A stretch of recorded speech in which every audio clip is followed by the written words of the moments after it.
Sungguh-sungguh Allah sangat ridho ketika seorang hamba itu makan. Makan ketika sesuap nasi dia muji Allah, ketika minum seteguk nasi dia muji Allah. Itu kalau orang diridhoni Allah itu wali betul. Itu untuk jadi wali itu gampang. Kamu makan ridho, kamu ninjak buminya Allah ridho seneng, kamu hidup keseharian aman seneng. Nah ini supaya sampean kita semua ngaji betapa panduan Rasulullah untuk menggapai ridho Allah itu banyak yang keseharian sekali. Saking kesehariannya banyak dalam hadis dan itu sahih. Nabi menyebut hal-hal yang keseharian. Hatta ma tas'alu fi fimra'atika. Kamu punya uang, kemudian istri kamu bisa makan, itu ibadah. Bahkan sebagian ibadah itu dicontohkan Nabi yang akhirnya diprotes sahabat. Yaitu wa fi buti ahadikum sedekah. Kamu menggauli istri kamu itu ya sedekah. Sampai sahabat bilang, yang benar ya Rasulullah. Ayati ahaduna syahwatahu wa huwa lahu ajrun. Masa urusan biologis, urusan syahwat kemudian dia dapat pahala.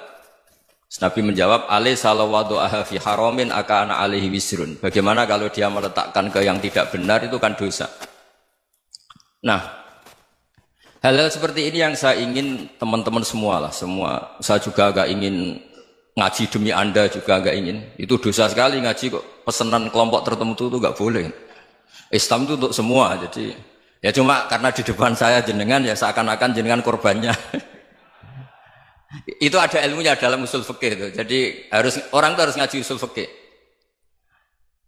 Nama yang disebut, mungkin Mas Sufyan masih ingat zaman ngaji usul fikih. Nama yang disebut itu tidak jaminan sebagai prioritas perintah.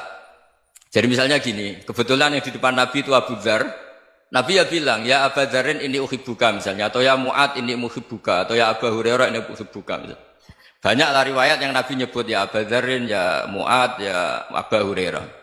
Kemudian misalnya Nabi meneruskan khitab, ini uhibbuka, saya mencintai kamu, fakul dubur sholatin, atau sebagian riwayat disebut fala tada'an la dubura kulli sholatin, Allahumma inni ala dzikrika wa syukrika wa husni ibadatik. Saya mencintai kamu, siapa saja, Mu'ad bisa, Abu Dzar bisa siapa. Saya mencintai kamu, mohon kalau habis sholat kamu jangan lupa wiridan Allahumma inni ala dzikrika wa syukrika wa husni ibadatik. Ya Allah, tolong kami permudah supaya mudah ingat engkau.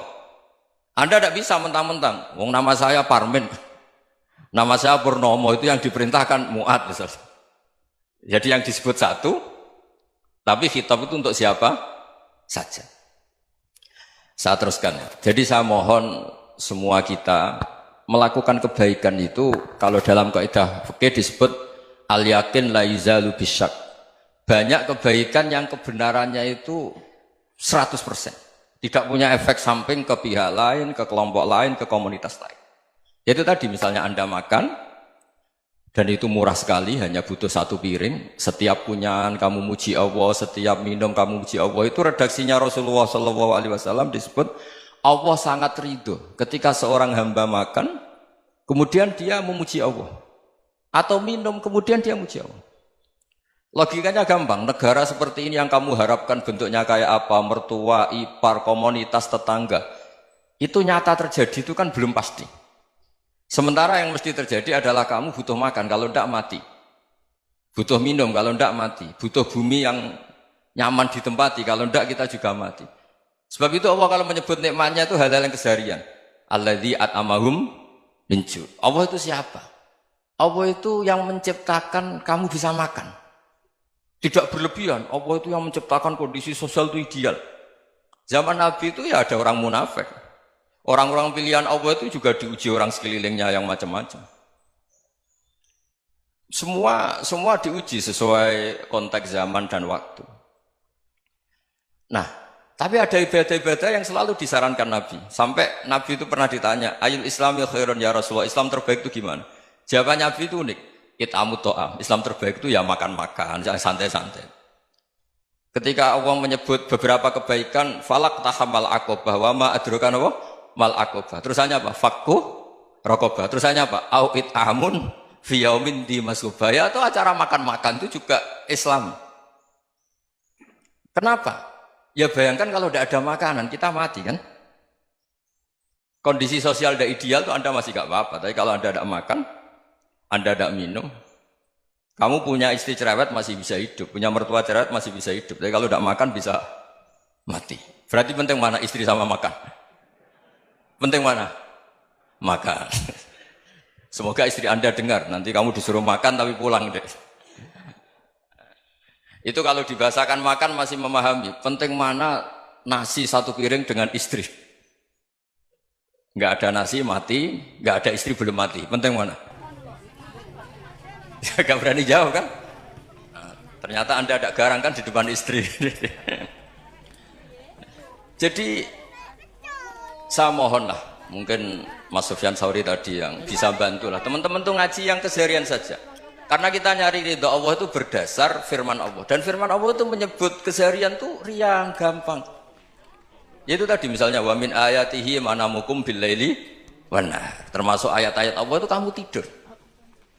Maka dulu itu ada guyonan, ada tokoh Mu'tazilah, kelompok dalam Islam yang berpikir manusia itu bisa menentukan ikhtiarnya sendiri.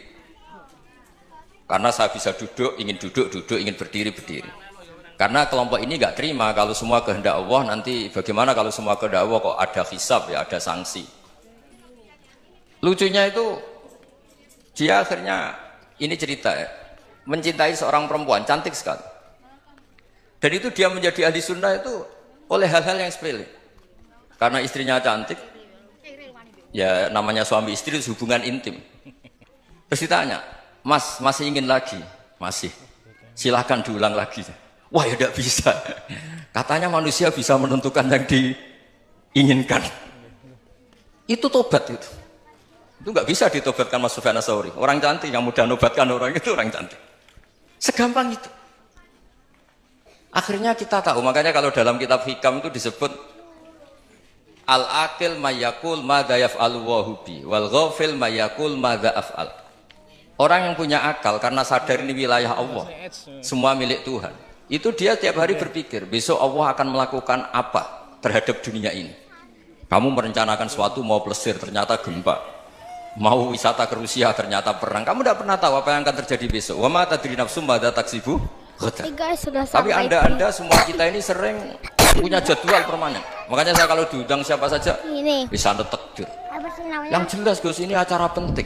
Kalau acara penting nak pangeran ngersakno piye kok ape dadi pangeran, kamu kok mau jadi Tuhan. Itu kadang ya kiai. Penting Gus acara ini jenengan harus memastikan bisa. Loh, kamu itu yang ngajarin tauhid, sesuatu itu biadillah kok bilang-bilang apa pasti. Kalau saya terus tak tobatkan kamu kata saya itu. Ya kalau gitu Gus bilang insya Allah. Wah itu hati saya, fisik saya, roh saya sudah bilang insya Allah. Tidak usah kamu latih kata saya. Nah hal-hal tauhid keseharian itu gampang sebetulnya. Wal ghafil yaqulu madza af'al. Tapi orang yang lupa Allah dia setiap hari bilang besok apa? Kita bisa melakukan apa? Seakan-akan dia itu aktor, dia penting, dia subjek permanen, dia. Padahal kita ini hanya objek kehendak Allah Subhanahu wa taala. Karena kita yakin sesuatu yang terjadi di alam raya ini kita tidak bisa apa-apa. Makanya saya sering ngaji, sering bilang saya. Ketika Anda mensifati Allah, dia yang menghidupkan. Sudah itu tanamkan, sehingga ketika kita mati, santai saja. Kenapa santai? Allah punya cara menghidupkan kita. Zaman kita hidup juga gak tahu caranya ngelola jantung, ngelola paru-paru. Kamu juga gak tahu ngelola oksigen yang tidak beracun, tidak mengandung polusi. Tahu-tahu hidup. Gak ingin tua ya tahu-tahu tua. Gak ingin mati, tahu-tahu mati. Selama ini kita hidup juga gak tahu apa-apa sebetulnya. Hanya gaya tok, punya jadwal, punya planning. Kalau kamu bisa menentukan pilihan Anda, pasti Anda istrinya cantik, 4 neriman semua, kona'ah semua. Nyatanya enggak kan? Ada 1 jelek, cerewet. Oh itu kan, nyatanya enggak bisa apa-apa Anda kan? Dan kamu bawa mati lagi.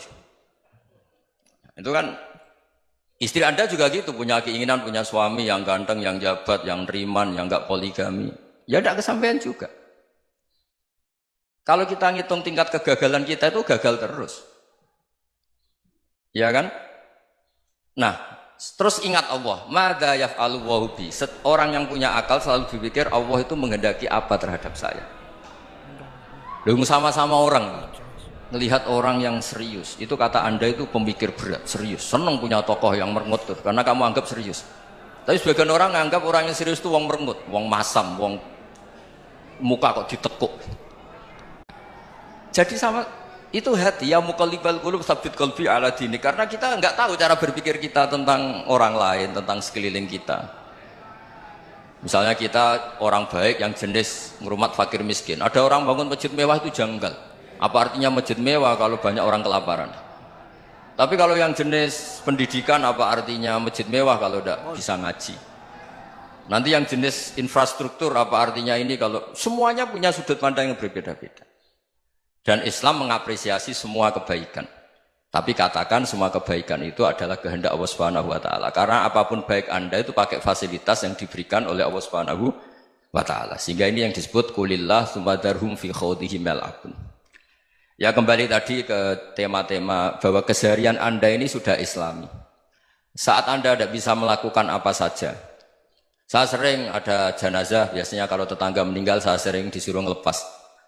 Saya bilang orang ini baik karena sering ngelamun di rumah, sering nganggur di rumah. Ditanya sama anaknya, kenapa Gus nganggur baik?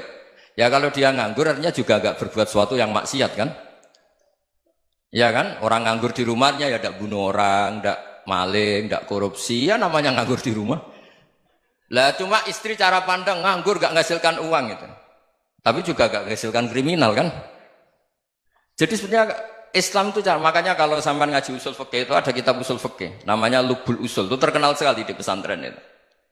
Itu kalau ngapresiasi keseharian itu luar biasa. Izma min mubahin illa wa yatahaqqaqu bihi tarku haramimma. Karena keseharian yang mubah saat Anda lakukan itu ada kehebatan yang luar biasa, yaitu meninggalkan haram. Makanya dulu banyak orang-orang alim ketemu temannya itu guyon sampai semalaman. Itu biasanya yang semangat Islam itu kiai kok tidak tahajud, kiai kok tidak witir. Orang yang sedang mapan uangnya banyak, malam itu tidak kelayaban itu sudah luar biasa. Melawan nafsu supaya tidak maksiat itu sudah luar biasa. Supaya lupa guyon sama temannya semalaman sampai subuh. Gejlok-gejlokan ngenang zaman miskin, zaman kuliah nggak jelas, zaman apa. Melihatnya jangan tarkut tahajud. Seperti ini meninggalkan tahajud, tapi meninggalnya ini talkul muharramat. Jadi kayak apa hebatnya? Sehingga Imam Ghazali punya riwayat yang agak unik. Hatta takuna ibadatu akhiri hadil ummah iku an-naum. Sehingga suatu saat ibadah terbaik umat ini itu tidur. Itu kan riwayat kontroversi. Ketika Imam Ghazali tanya, kenapa iya?